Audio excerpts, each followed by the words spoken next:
오늘 서울결집 회원 모임에서 그 교육을 진행하기로 한 교육위원장 오세중이라고 합니다. 예, 반갑습니다. 오늘 제목은 노동자가 알아야 할 금융 상식이라고 하는데요. 이게 뭐 어떻게 보면 우리 맨날 이제 그 자본에 맞서 싸우는 우리들 입장에서 약간 좀 생뚱맞기도 하고 생소하기도 할 텐데, 또 우리가 이제 이 금융을 피해갈 수가 없어요. 그래서 근데 또 너무나 제가 봐도 좀 잘 모르는 경우가 되게 많아요. 그래서 그런 것들을 좀 그 좀 뭐 제가 아는 선에서 알려드리고자 합니다. 그래서 뭐 요게 이제 제가 옛날에 영업할 때 많이 썼던 자료예요. 저는 이제 금융주치라고 표현합니다. 금융주치라고 저는 어떻게 소개하냐면, 이제 개인이나 가정의 재무 상태를 포괄적으로 진단하고 필요한 경우에 각 분야의 전문가들과 함께 문제를 해결할 수 있도록 도와주는 역할을 하고 있습니다. 그래서 금융 관련한 상담뿐 아니라 인생의 고민과 기쁨도 함께하는 전문가가 되고 싶어요. 이렇게 이제 표현하는, 우리가 이제 주치라는 건 알잖아요. 가정의 어떤 건강을 책임지는 사람이 그 일반적 주치인데, 금융 관련해서 이제 전반적인 건 이제 점검해보고, 그다음에 고객들과 같이 함께 이제 뭐 삶의 동반자, 그런 의미로 이제 금융주치라는 표현을 쓰는데요. 저는 증권 투자 상담사하고 펀드 투자 상담사, 변액보험 판매 관리사, 뭐 퇴직연금 판매 관리사, 그다음 종합 재무 설계사를 자격증들을 다 갖고 있습니다. 그래서 저는 이제 영업할 때도 이제 종합 재무 상담 형태로 이제 영업을 했고요. 그래서 이제 뭐 상속 증여 플랜. 상속하면 뭐 되게 막 돈이 많은 사람들만 하는 것 같지만, 요즘에 뭐 아파트 한 채만 있어도 그냥 5억, 10억 넘어가잖아요. 그런 분들 때문에 이런 것들도 좀 필요하고요. 그다음 비과세, 절세, 그다음 주식 펀드, 그다음에 이제 회사 단체 보험, 그다음에 개인 보장성 저축성 보험, 이런 것들을 이제 상담을 합니다. 그 금융에는 이제 크게 보면 이 세 개가 있습니다. 은행, 보험, 증권. 요 세 개가 다 장단점이 있어요. 근데 저는 항상 말씀드리는 게, 요 장단점을 잘 파악을 해서 활용을 잘 해야 된다. 장점을 가진 것들을. 이제 그렇게 말씀드리는데, 은행은 여러분도 가장 많이 아시는 이제 예적금하고 이제 대출하죠. 뭐 대부분 대출 인생이죠. 근데 그리고 예적금은 이제 그냥 그 원금 보장형 상품으로 할 때 이제 예적금을 이제 많이 하고, 보험사는 이제 흔히 말하는 이제 그 위험을 대비한 상품입니다. 우리 살다가 갑자기 다치거나 질병이 들으면 거기에 또 많은 돈이 들어가잖아요. 심지어는 이제 직장을 잃을 수도 있어요. 또는 휴직을 할 수도 있고. 이제 그런 경우에 대비한 어떤 상품이 하나가 있고, 그 다음에 이제 노후는 뭐냐면, 우리가 이제 오래 사는 것도 리스크예요. 장수 리스크라고 하거든요. 나중에 늙으면 돈을 못 벌잖아요. 직장 못 다니고. 근데 돈은 계속 필요하잖아요. 그래서 그런 어떤 리스크를 대비한 게 이제 보험 상품입니다. 그 다음에 증권사는 이제 주식 펀드 이런 이제 투자 상품이죠. 뭐 수익률을 많이 이제 내기 위한 투자 상품인데, 그래서 저는 요 이제 세 가지를 잘 활용해야 되는데, 이 보험 상품이 중요한 거는 이제 리스크 관리 상품이거든요. 저는 이제 항상 말씀드리는 게, 예를 들어 우리가 뭐 대출금 갚기 바쁘고 또 저축하기 힘든데, 우리가 10만 원씩 저축해서 1년이면 120만 원이잖아요. 10년 모아도 1200만 원. 20년 모아도 2400만 원. 근데 그 20년 안에 병 한 번 생기면, 아니면 다치면 1, 200만 원 순식간이거든요. 그래서 보험을 가장 기본적으로 가입하는 게 되게 중요하다. 왜냐하면 그걸 해놔야지, 지금 자본주의 사회에서 이렇게 온전한 사회보장이 안 되잖아요. 특히 우리나라 같은 경우는. 그런 상황에서 이 보험 상품 기본적인 걸 가입을 해놔야지, 자기가 나중에 다치거나 질병 들었을 때 리스크를 막을 수 있는 거거든요. 그래서 그게 되게 중요한 거. 그 다음에 이제 저축을 할 때는 이제 은행을 하죠. 근데 은행은 단기 상품 중심으로 하는 게 좋아요. 네. 1년에서 3년 정도의 원금 보장이 꼭 필요한 경우. 내가 뭐 단기적으로 뭐 당장 뭐 1, 2년 뒤에 어떤 뭐 돈 쓸 일이 있다. 그럴 때는 무조건 원금 보장이 돼야 되는 거잖아요. 그래서 1년, 3년, 길게는 5년. 그래서 상품 자체도 보통 예적금이 1년에 3년 정도밖에 없어요. 그러니까 그런 단기 저축 목적으로 하는 게 예적금이 이제 좋은 거고, 그 다음에 이제 3년에서 5년 이상 좀 장기 또는 그런 경우에는 그럴 때 이제 좀 주식이나 이제 펀드, 그러니까 투자 상품을 좀 하는 게 좋죠. 그러니까 그 3년, 5년 사이에는 이제 투자라는 게 항상 리스크가 있기 때문에 좀 시간이 좀 필요할 때가 있고 좀 기다려야 될 시간이 필요할 때가 있는데 그럴 때 이제 그런 투자 상품을 하는 게 좋고 10년 이상의 이제 장기 저축이나 장기 투자는 또 보험사가 또 유리해요. 왜냐하면 그 모든 은행이든 보험이든 증권이든 그 사업비라고 해서 쉽게 말하면 뭐그 회사 운영비나 임직원 급여 이런 게 다 나가잖아요. 그럼 은행이라고 해서 그런 게 없는 게 아니에요. 은행은 대표적인 게 예대 마진. 우리가 예적금을 하면 그 돈으로 은행은 대출을 해주잖아요. 그 예대 마진이 보통 2%예요. 그 돈으로 그 은행의 이제 운영이라든지 직원들 월급 주고 이런 걸 다 하는 거예요. 수익도 나고. 그런 거고, 보험사는 그 사업비라는 게 초기에 빠집니다. 그래서 보험 상품은 중도에 해지하면 손해라고 하잖아요. 그러니까 10년 안에 해지하면 보험은 손해예요, 무조건. 사업비가 초기에 때. 근데 10년 이후까지 잘 유지하면 오히려 보험은 이익이 될 수 있어요. 그게 이제 그 증권사 주식이나 펀드하고 이제 비교해보면 알 수 있는데, 주식이나 펀드, 증권사도 직원들 월급 줘야 돼요. 그 돈은 뭐냐면, 주식 같은 경우는 이제 매매 수수료가 있잖아요. 펀드도 마찬가지 수수료가 있는데, 그런 수수료가, 그 주식이나 펀드는 그 잔고 대비해서 나가요. 그래서 주식이나 펀드를 그 10년 이상 운용하는 거하고 사업비를 딱 비교해보면, 그 보험사의 장기 이제 변액 보험이나 연금하고 딱 비교해보면, 보험사가 훨씬 더 유리해요. 10년 이상.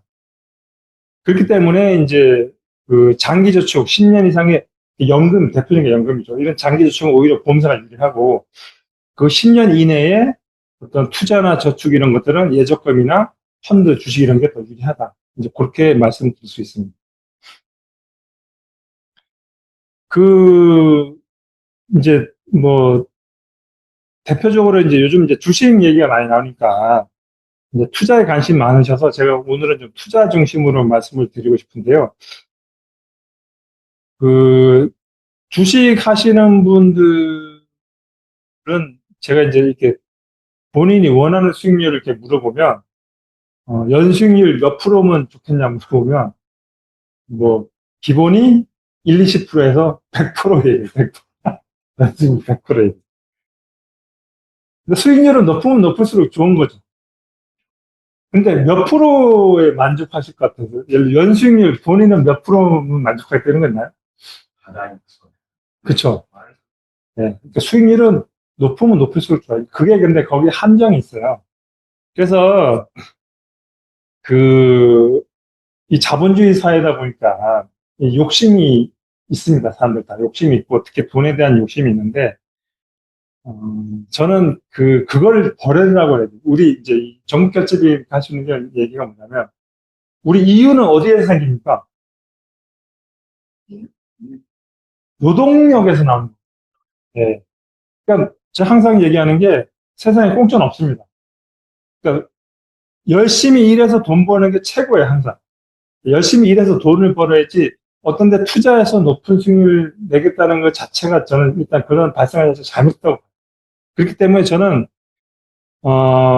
높은 수익률을 가지겠다는 그 자체부터 버리라라고 얘기하는데, 그럼에도 불구하고 저는 투자를 해야 된다고 봐요. 근데 그 투자를 하는 이유는 뭐냐면, 여기 나와 있는 것처럼 이제 실질금리라는 게 있어요. 실질금리는 뭐냐면, 명목금리. 그러니까 우리 그 예적금 이율 예를 들면, 거기에서 물가 상승률을 뺀 걸 얘기하는 거예요. 그걸 뺀 금액이 이제 실질금리인데 지금 흔히 말하는 실질금리 마이너스 시대예요. 그러니까 은행의 예적금 이율부에 비해서 물가 상승률이 높잖아요. 그럼 다시 말하면 은행의 예적금은 안정적이긴 한데 예적금을 계속 하면은 결국은 마이너스인 거예요. 물가 상승률을 못 미쳐서. 그래서 저는 얘기하는 게 뭐냐면 우리가 어떤 그 투자를 할 때 수익률이 뭐냐면 실질금리 정도의 투자를 목표하는 게 좋다. 요걸 이제 그냥 전문용어로 인플레이션 헤지라고 하거든요.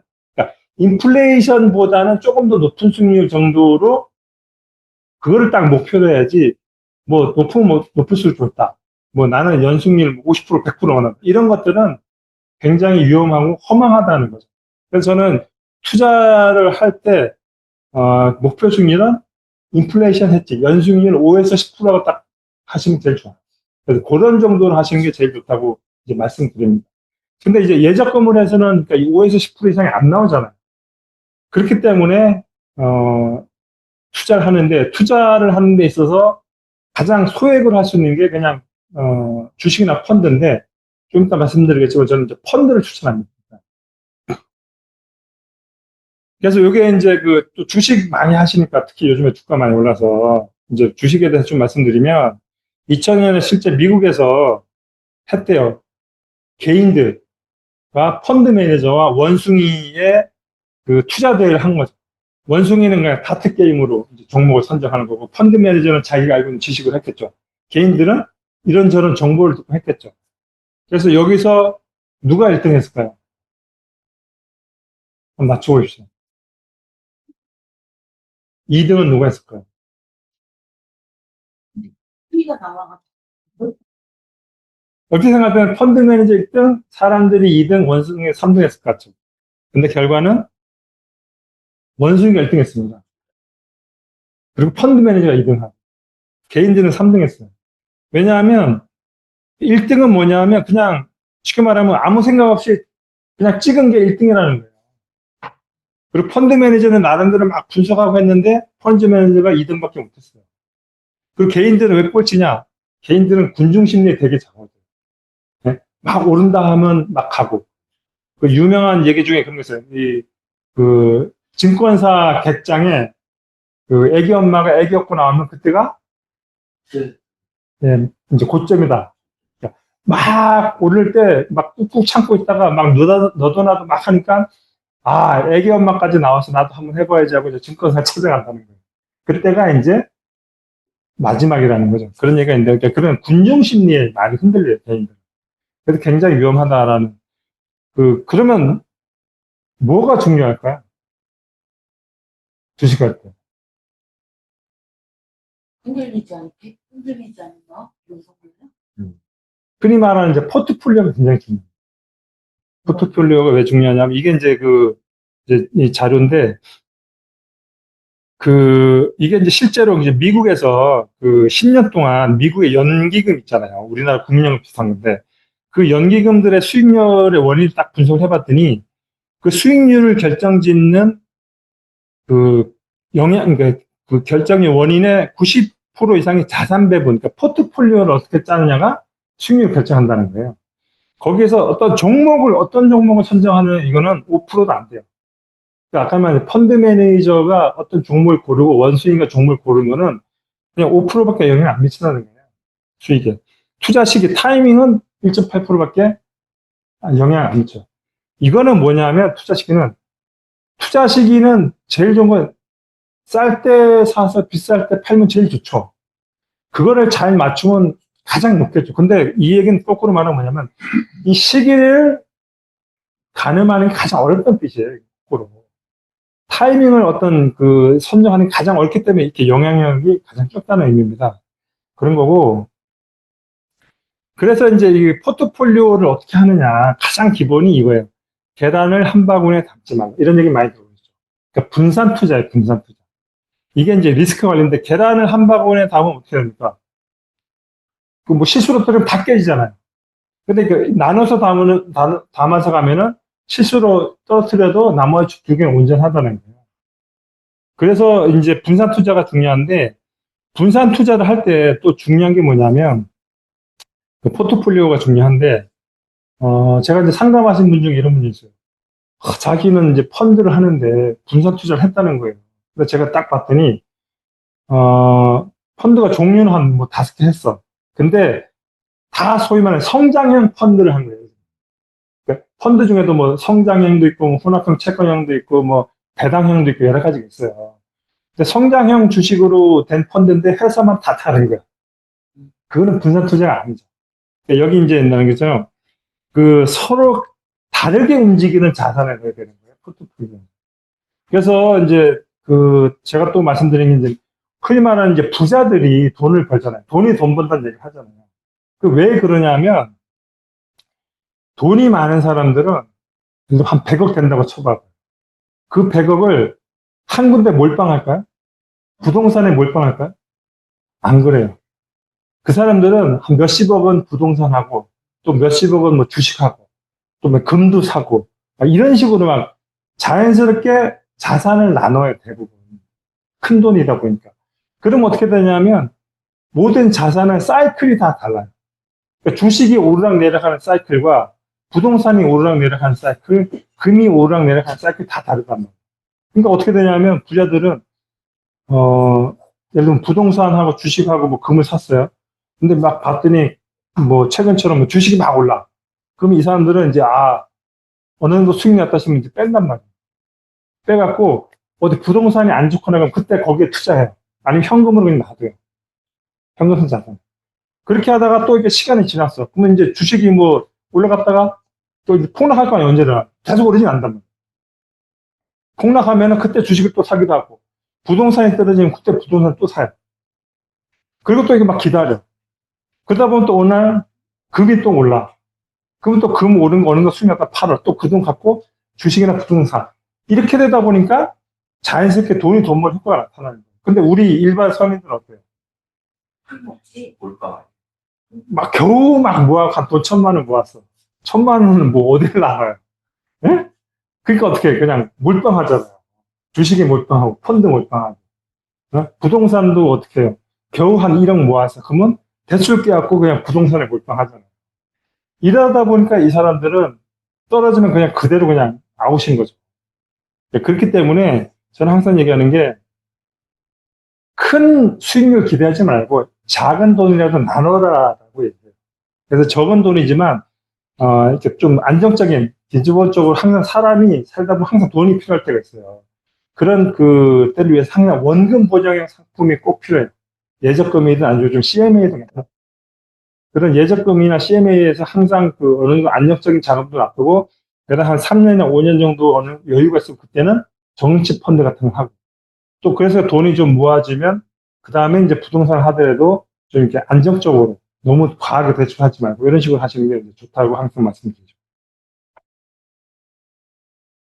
그래서 또 이제 주식 하시는 분들이 지금도 그렇지만 뭐 주기식은 단타 이런 거 하면 안 돼. 장기 투자해야 돼. 이렇게 하신단 말이에요. 진짜 장기 투자하면 될까요? 제가 이거 보여주는데 삼성전자 뭐 얼마 전까지도 엄청 떨어졌잖아요. 그리고 최근에 이제 다시 오르죠. 그 다음에 화해 이런 데 막 올라. 최근에 이런데. 근데 거꾸로 1등 기업에 몰라. 노키아 아시나요? 알죠. 근데 요즘에 잘 이름 보기 힘들잖아요. 그 다음에 여기 뭐 닌텐도. 예? 한때 다 잘 나갔던데. 그 다음에 뭐 소니 이런 데도 옛날 한때 다 잘 나갔던 데인데 지금 거의 다 꼬꾸라지고 있잖아요. 우리나라 대우 가장 대표는 대우 아니에요. IMF 전에 한창 잘 나가던 기업 지금 뭐 거의 뭐 몇인지도 모르겠어요. 그러니까 장기 투자라는 게 과연 정답인가? 아닐 수 있다는 거죠. 이게 삼성전자가 지금 아무리 잘 나가도 20년 뒤에 반드시 잘 나가라는 보장이 없어요. 언제 꼬꾸라질지 몰라요. 지금도 뭐 플랫폼 기업들이 막 뜨고 있잖아요. 이런 상황이 언제 꼬꾸라져. 그렇기 때문에 장기 투자는 굉장히 위험하다. 또 위험한 건 뭐냐면 주식은 항상 오락내락 하잖아요. 근데 예를 들면은 뭐 삼성전자 같은 경우도 이제 막 올랐어요. 망하지는 않더라도 막 올랐는데 꼭 보면 사람이 돈 필요할 때 보면 떨어져 있어. 어? 어? 막 오를 때는 막 기다리다가 막 떨어져서 이제 기다려야지 하고 그때 또 돈 쓸 일이 생겨. 그럼 어떻게 해? 떨어질 때도 빼야 되잖아요. 그렇기 때문에 손실이 나는 거예요. 그래서 주식 장기 투자도 굉장히 위험한 거다. 이제 그런 말씀을 드리고요. 그래서 그럼 어떻게 해야 되냐? 그래서 간접 투자를 해요. 그래서 이제 펀드를 자꾸 얘기하는 건데 그 펀드는 이제 뭐 아실지 모르겠지만 내가 일반적인 게 대표적인 인덱스 펀드 생각하세요. 인덱스 펀드는 뭐냐면 종합 주가하고 똑같이 움직이는 펀드. 그러니까 그건 뭐냐면 종합주가라는 건 우리나라 모든 기업의 주가잖아요. 그럼 내가 인덱스 펀드에 투자하면 이 기업, 아니, 우리나라에 있는 모든 기업이 일순간에 망하지 않는 이상은 빵원이 안 되겠죠. 인덱스니까. 인덱스라는 건 그 기업의 평균치잖아요. 그래서 뭐냐면, 그 직접 투자하고 다른 게, 이제 삼성전자 이런 거는 뭐냐면, 최악의 경우는 회사가 폐업을 해보면 빵원이 되잖아요. 10년, 20년 지나서 빵원이 될 수도 있어요, 진짜로. 근데, 인덱스는 빵원이 될까요, 안 될까요? 인덱스는 절대 빵원이 될 수 없어요. 왜냐면 전체 기업의 평균가겠지. 오르락 내리락을 하지만 절대 빵원이 될 수 없단 말이에요. 그러니까 펀드는 뭐냐면 쉽게 말하면 그 일반적인 펀드 같은 경우도 그 대표적인 펀드들은 그 종목이 100개에서 150개 들어가요. 삼성전자, 뭐 KT, 뭐 SKT, 뭐 이게 다. 그럼 내가 10만 원어치만 펀드를 사도 그 10만 원에는 100개 종목이 들어가는 거예요. 그러니까 그거는 이렇게 된 거죠. 막 여러 돈이 모아서 주식을 많이 사는데 그 중에 내가 10만 원어치만 내가 갖고 있는 거예요. 그러니까 비율로 보면 뭐 10만 원 중에 1%면은 1,000원이잖아요. 그러니까 보통 100개면은 삼성전자라고 해도 한 1, 2%밖에 안 돼요. 비중이. 그럼 10만 원 중에 1%가 삼성전자인 거야. 그런 이제 게 있고 또 하나는 뭐냐 펀드 매니저의 역할이 뭐냐면 그런 어떤 종목들을 계속 교체를 해줘요. 펀드 매니저가 뭐 아무것도 하는 일은 없는 것 같지만 이게 흐름을 보면서 주식 비중들을 조금씩 변경해주고 또 영 아니다 싶으면 이 기업 빼고 다른 기업 넣고 이런 역할을 해주는 게 펀드 매니저입니다. 그렇기 때문에 그 간접 투자를 하는 게 장기 투자할 때는 유리하고 또 그 개별 기업의 개별 주주의 위험들을 했지 없앨 수 있다. 그렇기 때문에 간접 투자를 하는 게 이제 좋다는 거고요. 그 다음에 펀드도 제가 이런 얘기하면 대부분 우리 나 옛날에 뭐 펀드 뭐 1,000만 원 넣었는데 몇 년 뒤에 반토막 나고 팔아버렸다 이렇게 얘기하시는 분도 있어요. 펀드도 똑같은 거예요. 펀드도 주식에 투자하는 거기 때문에 싸게 사서 비싸게 팔면 제일 좋아요. 근데 그 타이밍을 모른단 말이에요, 항상. 응? 그리고 펀드도 하더라도 말한 것처럼 100만 원을 하든 1,000만 원을 하더라도 이렇게 좀 골고루 하는 게 좋거든요. 한 군데 몰빵하는 게 아니라. 그런 건데 그래서 저는 펀드 중에서도 항상 적립식으로 하시라고. 매월 자동 실현 적립식 펀드. 요게 이제 코스트 에버리지 효과라고 하는데, 자, 주식이 예를 들면 지금 종합주가가 예를 들면 만이에요. 네? 아니죠. 주식이 뭐 이건 그냥 단순하게 오락내락 막 하잖아요.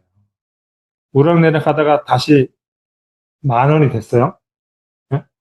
그러면 적립식으로 들어가면 1,000만 원 딱 들어갔다. 그러면 1,000만 원이 1,000만 원이었다가 오락내락 하다 여기는 얼마예요? 5천만.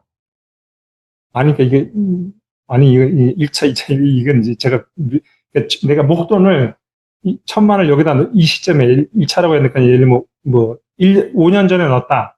예? 근데 그 사이 5년 동안 주식이 막 오락내락 할 거 아니에요. 그러다가 지금 딱 보니 종합주가 다시 예를 들면 만이야. 예, 그러면은 내가 옛날 5년 전에 해도 1,000만 원 지금 얼마예요? 본전이죠. 정확한 말하면 거기서 수수료가 빠집니다. 예, 1,000만 원이 좀 안 돼요. 펀드 수수료가 1년에 한 2, 3% 돼요. 네? 이게 정확하게 안 돼. 근데 적립식은 넣죠. 근데 아니 거치식은. 근데 이거를 적립식으로 매월 자동이체로 넣으면 어떻게 돼요?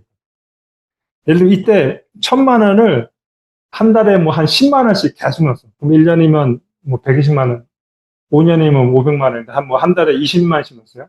그럼 5년 뒤에 예를 들면 1,000만 원이 되잖아요. 그렇게 매월 자동이체로 넣었다. 그러면 이때 수익이 날 거야? 아니면 똑같을까요?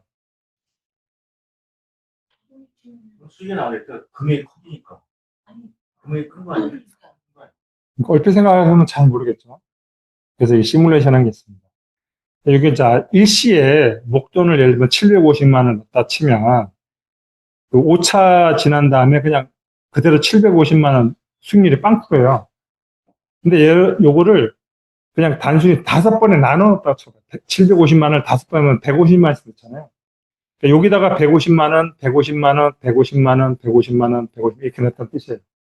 그럼 어떻게 되냐면 얘가 이때는 150만 만 원짜리니까 150개를 사겠죠. 근데 여기는 15,000원이니까 100개밖에 못 산단 말이에요. 그리고 또 여기는 또 150개를 사. 근데 이때는 떨어졌어. 5천 원밖에 안 해. 그러면 이때는 300개를 살 수 있어요. 그렇죠? 그것도 여기 또 150개. 요거를 딱 평균을 내면은 어떻게 되냐면 850개를 사는 거예요. 그 850개가 어떻게 되면 결국 한 개 만 원이라면 850만 원. 그러면 원래 13% 수익이 나는 거예요. 그러니까 이게 왜 그러냐면 가격이 똑같을 때는 똑같죠. 그리고 가격이 올랐을 때 조금밖에 못 사는데 중요한 게 뭐냐면 가격이 떨어졌을 때 저가 매수가 되는 거예요. 이 이유. 예, 소위 말하는 물타기. 예, 떨어졌을 때 물타기 하는 거예요. 예, 물타기라고 표현해 전문 용어로. 네? 그러니까 이렇게 적립식으로 넣으면 뭐냐면요. 오를 때는 그런데 내려갈 때 저가 매수가 되면서 이게 나중에 수익률로 나타나는 거예요. 그럼 여기- 오를 때만 돼. 그러니까 이게 이제 단순한 한 건데, 그래서 이제 이게 달러 코스트 에버리지 효과라고 해야 되는데, 일단 여기서 중요한 건 뭐냐면, 한꺼번에 목돈 넣는 것보다 나눠서, 그러니까 계속 변동폭이 있을 때는 나눠서 넣는 게 나중에는 이득이 되더라. 이게 제 핵심인 거예요. 핵심 포인트. 그래서 요거 원리를 어떻게 이용하냐면, 제가 이거 많이 했는데, CMA는 아시죠? 모르신 분이, 증권사의 CMA라고 언제든지 입출금이 되면서 은행 이자만큼 주는 상품이 있어요. 2, 3% 수익이 나요. 저도 이거 항상 사용하는데, 이 증권사에서 이제 하는 상품인데, CMA는 국공채라고 해서 이제 안정적인 데 투자가 돼요. 이것도 투자 상품이에요. 하는데 어떻게 하냐면, 이게 제가 이제 최근 기준으로 뽑은 거예요. 종합주가입니다. 이런 거 한 번도 못 보셨죠. 이게 우리나라가 처음 주식 오픈할 때부터 이게 종합주가 흐름이에요. 이 보면은, 밑에 연도가 빠져 있는데, 지금 제가 연도를 했던, 이게 오르락내리락 오르락내리락 이렇게 하다가 지금 요게 지금 4,000포인트까지 가요. 4,000까지. 이게 지금 최근에 그 작년, 그러니까 11월 기준이에요. 11월. 지난주 기준입니다. 지난주에 이거 자료 만들었습니다. 여기 주식이라는 게 보면 뭐냐면 항상 오르락내리락 해요. 그렇죠. 근데 또 이게 항상 종합주가라는 건 뭐냐면 전체 기업의 평균 잡을까 물가 상승률만큼 기업의 가치가 올라가게 되죠. 예? 오르락내리락 하지만 항상 올라가게 돼 있어요. 무조건. 그래 이런 식으로 했는데 이런 경우에 어떻게 하냐면 제가 여기 표를 이제 만들었는데 펀드에 자동이체를 걸어놔요. 예? 펀드는 매월 자동이체 돼요. 매월 10만 원씩 자동이체 된다고. 그럼 얘가 매월 1일날 계속 들어가요. 1일날 해놓나? 그럼 계속 말한 것처럼 자동이체 된단 말이에요. 근데 아까 말처럼 자동이체 막 되다가 그 펀드는 아까 말처럼 싸게 사서 비싸게 팔면 좋은데 타이밍을 모르잖아. 그러면 얘가 자동이체 되면 내가 사는 타이밍은 포기하는 거예요. 그러니까 사는 건 포기하면 얘가 무조건 자동이체 들어가는 거예요. 그 다음에 파는 것만 잘하면 돼. 그럼 그렇잖아요. 사는 거는 무조건 자동으로 들어가. 그러면 파는 것만 내가 수익 날 때 팔면 되잖아요. 그럼 어떻게 하냐면 주식이 막 오를 때는 내가 자동이체 계속 넣어놓으면 얘가 점점 수익이 나겠죠. 내가 매일 작년 올해 1월부터 넣었어요. 근데 이렇게 와서 지금 보니까 주식 계속 올랐잖아요. 뭐 수익이 났잖아요. 그럼 그때 내가 들어가서 보는 거예요. 한 6개월, 1년 지난 다음에. 봤더니 수익이 났어. 지금 최근에 내가 한 2, 30% 났어요. 1년 만에. 예? 그러면, 제가 말했죠. 목표 수익률이 얼마라고요? 그쵸. 5에서 10%예요. 딱 인플레이션 했지. 물가 보 정도의 수익률 딱 되면 파는 거예요, 무조건. 예. 다 팔지는 말고요. 왜 다 안 파냐? 또 올 수 있잖아요. 항상 가능성이. 그러니까 저 어떻게 하냐면 절반만 팔아. 예를 들면 1년에 매월 10만 원씩 1년에 120만 났어. 수익률 한 5%, 10% 났어. 그러면 절반만 팔어. 팔고 났더니 또 올라. 그러면 또 자동차 계속 하잖아요. 그럼 그것도 수익 또 날 거 아니에요. 그럼 또 한 6개월, 1년 지나면 또 5에서 10% 하면 또 팔아. 근데 말한 것처럼 떨어질 수가 있잖아요. 떨어지면 어떻게 해야 돼? 그러면 그때는 가만히 기다려. 그때는 나 장기 투자해야 된다. 최소 2, 3년 기다린다. 5년. 이 보시면 아시겠지만 이 종합주가는요. 짧게는 2, 3년에서 길게 5년, 10년이면 반드시 오르게 돼요. 그럼 그때는 내가 한 최소 짧게는 3년, 5년, 10년 기다릴 생각 하는 거예요. 그래서 장기 투자하는 거예요. 그럼 뭐냐면 계속 납부면 자동이체 계속 되죠. 근데 떨어질 때는 뭐가 된다고 그랬어, 아까 전. 떨어질 때 계속 사니까. 그러니까 물타기 된다고 그랬잖아요, 물타기. 그러니까 떨어질 때는 내가 가만히 있어도 얘가 자동차 계속 되기 때문에 저가 매수 계속 하는 거예요. 걔가 그쵸. 알아서. 자동차 해놨으니까. 그럼 그러다가 얘가 한 2년, 3년 뒤에 그때 오르기 시작하는 거죠, 다시. 그럼 어때요? 내가 한 2년 기다렸더니 그때 이제 오르기 시작해요. 그러면 뭐예요? 내가 그 사이에 넣었던 돈이 수익이 점점 나는 거죠. 이때 주의할 게 뭐냐면, 총 수익률과 내가 낸 돈 수익이 좀 차이 날 수 있어요. 예를 들면, 주식이 막 떨어졌다가, 뭐 봤더니 막 마이너스 30%까지 났어. 그때 계속 기다려. 근데 한 1년 지났더니 마이너스 10%야. 총 금액이 한 300만 원 들어갔는데. 그럼 이게 수익이 난 거예요? 손실이 난 거예요? 손실은 잘 보실 게 뭐냐면, 옛날에는 건 손실이지만 최근에는 건 수익이 난 거죠. 최근에는 건 올랐으니까. 그렇잖아요. 그러니까 이렇게 떨어져 계속 샀단 말이에요. 근데 옛날에 고점에서 산 건 마이너스야. 근데 최근에 저점일 때 산 게 다시 오르면 이때는 수익이 난 거잖아요. 그쵸? 그때 또 말한 것처럼 그 정도만 딱 파는 거예요. 내가 한 2년 넣는데 막 났는데 아직도 마이너스긴 한데 내가 볼 때 최근에 한 1년 넣은 건 수익이 났어. 그럼 그때 한 또 그 정도 한 절반 정도를 파는 거예요. 그래서 또 기다려. 그 다음에 또 계속 올라. 그러면 뭐예요? 나중에 맨 처음에 넣은 것도 수익이 나겠죠. 그때는 토탈이 뭐냐면 그때는 토탈이 이제 완전히 플러스로 돌아서는 거예요. 그럼 그때 또 팔어. 근데 수익이 안 나고 또 꼬꾸라져. 그럼 그때 또 기다려야 돼요. 또 떨어지는 시기니까 이렇게. 이런 식으로 계속하면 손해가 날 수 있을까요? 안 날까요? 절대 손해가 안 납니다. 저는 이걸 10년 이상 하고 있습니다. 그러니까 이렇게, 그래, 장기 쪽 이렇게 하면은 이게 빵원이 될 수 있고, 되나 안 되나요? 절대 빵원이 안 돼요. 내가 10년, 20년, 30년을 묵혀놔도 얘는 빵원이 안 돼요. 첫 번째가 그쵸? 아주 간단해요. 1년에 한번 팔 1년에 한 번 팔아도 되고요. 이렇게 하면 좋은 게 뭐냐면, 이 증권사에 접속할 필요도 없어요. 왜냐하면 종합주가 따라 움직인단 말이에요. 대부분의 펀드는. 네? 모든 펀드는 종합주가 따라 움직여. 그러면 내가 이렇게 뉴스만 봐도, 뭐, 최근에 종합주가가 막 올랐습니다. 그러면 이거는 보나마나 올랐어요, 수익이. 그래서 막 올랐다가 할 때, 그때 한번 가서, 딱 하고 팔면 되는 거예요. 근데 또 뉴스를 봤더니, 지금 뭐 증시가 안 좋습니다. 막 폭락했습니다. 그런 거예요. 보나마나 이건 마이너스예요. 아주 자기가 특이한 펀드 하지 않는다. 그런 건 하지 마시고. 인덱스 펀드나 가장 일반적인 펀드 하죠. 그러면 뉴스만 딱 봐도 내게 손실인지 수익인지 딱 알 수 있어요. 그러니까 저도 이거 안 봐요. 그러니까 뉴스는 보잖아요, 항상. 뉴스 보다가 종합주가 떨어졌다 그러면, 얘는 마이너스야. 그리고 저가면서 될 거 있어. 종합주가만 올랐다 그러면 수익이 났어. 그때 확인하고, 수익률 몇 프로네? 8년. 근데 이때도 저도 가끔씩 잘 안 되는 게 뭐냐면, 막상 팔라고 할 때 사람들 심리가 뭐냐, 들어올 것 같은데? 이걸 버려요. 저도 가끔씩, 들어올 것 같은데 납다 보면 또 떨어지고 그래요. 근데 저가 떨어졌을 때도 떨어졌다는 느낌이 안 드네요. 떨어졌을 때 막 얘가 그쵸. 아주 간단하면서 가장 효율적인 방법인데, 제가 이런 거를 사람들한테 설명해도 잘 못한 이유가 뭐냐면, 대부분의 사람들은 한꺼번에 온 거 많이 할 거고, 한 방을 원하는 사람들 있어요.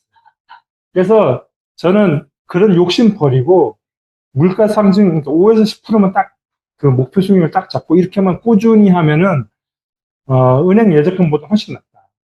이제 그런 말씀을 드리고 또 이게 필요하다. 왜냐하면 주식 펀드라고 해서 무조건 나쁘게만 볼 게 아니라 예적금 하면 그게 은행 자본 배불리는 거예요. 제가 볼 때는. 걔네들은 그거 갖고 다 굴리거든. 예대마저 다 얻어먹고. 네? 그러니까 저는 이제 그렇게 좀 하셨으면 좋겠다는 생각이 들고 나중에 뭐 구체적으로 뭐 좀 상담이 필요하면 저한테 얘기해 주시죠. 네. 그래서 네. 여기까지가 이제 그냥 그러니까 그리고 이제 대출 일단 뭐 대부분 대출이 많으신데 저는 뭐 이게 좀 안 좋게 들릴 수도 있지만 저도 대출 많아요. 세상에 대출 없는 사람 없어요. 삼성전자가 그렇게 순이익이 난다고 해서 대출이 없을까요? 다 있어요. 그러니까 대출도 잘 활용하면 돼요. 그러니까 대출을 갚는 게 중요한데 대출 이자가 너무 고율 대출은 빨리 갚는 게 좋죠. 그렇지만 저율 대출 같은 경우는 저는 이제 얘기하는 게 이런 식으로 이제 좀 장기 투자하면서 수익률이 났을 때 그 돈 대출 갚아도 돼요. 그리고 보험도 되게 중요한 건 뭐냐면 대출 갚는 것도 중요한데 저는 그 돈 중에 최소 그 의료실비 같은 거 가장 기본적인 것들은 가입을 해놔야지 대출금 갚는다고 막 갚다가 갑자기 자기 다치거나 아프거나 목돈 나갈 수 있으면 더 위험해지거든요. 그렇기 때문에 가장 기본적인 보험 해놓고 그 다음에 대출 상환도 하되 아주 고율의 대출 아닌 거는 좀 천천히 갚을 거는 특히 이제 주택자금 대출 이거 되게 장기잖아요. 예비가 잡고 그건 이제 정답은 없습니다. 요즘 주택담보대출 같은 게 4%대인데 예를 들면 뭐 저 같은 경우는 제가 5% 이상 수익률 자신 있거든요. 저는. 그럼 저는 대출 굳이 빨리 안 갚는 이 돈 굴리면서 한 2, 3년 모아서 그때 갚아도 되잖아요. 예. 예. 하여튼 그렇기 때문에 이제 그 대출이라는 거 다들 이제 힘드시고 하시겠지만 그게 너무 또 휩쓸려 가는 것 자체가 또 너무 더 힘들게 할 수 있다. 이제 그런 말씀을 드리고 싶고 하여튼 오늘의 내용에서 핵심적인 두 가지가 뭐라고 생각하세요? 제가 이게 강조한 것 중에. 무단. 그쵸. 분산하라. 또 하나는